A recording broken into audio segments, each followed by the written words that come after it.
بسم اللہ الرحمن الرحیم۔ اپنے دماغ کو بہتر رکھنا ہے تو 8 گھنٹے کی نیند ضرور کریں۔ اپنی آنکھوں کو بہتر رکھنا چاہتے ہیں تو سونے سے پہلے اپنے پاؤں پر تیل کی مالش کریں۔ اگر آپ اپنے معدے کو بہترین رکھنا چاہتے ہیں تو ٹھنڈی چیزوں سے پرہیز کریں۔ اگر آپ اپنے جگر کو بہترین رکھنا چاہتے ہیں تو بازاری کھانا اور فاسٹ فوڈ بند کر دیں۔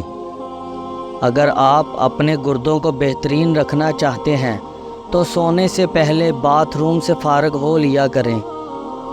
اگر آپ اپنے گلے کا خیال رکھنا چاہتے ہیں تو کھانے میں کالی مرچ کا استعمال کریں۔ اگر آپ اپنے پھیپھڑوں کا خیال رکھنا چاہتے ہیں تو تمباکو نوشی بالکل بند کر دیں۔ اگر آپ اپنے مثانے کو بہترین رکھنا چاہتے ہیں تو کچا پیاز زیادہ استعمال کریں۔ اگر آپ اپینڈکس سے بچنا چاہتے ہیں تو لیموں کا استعمال کریں۔ اگر آپ اپنے ناک کا خیال رکھنا ہے تو پودینے کا استعمال کریں۔ اگر آپ اپنے دل کو تندرست رکھنا چاہتے ہیں تو نمک اور چکنائی کا استعمال کم سے کم کریں۔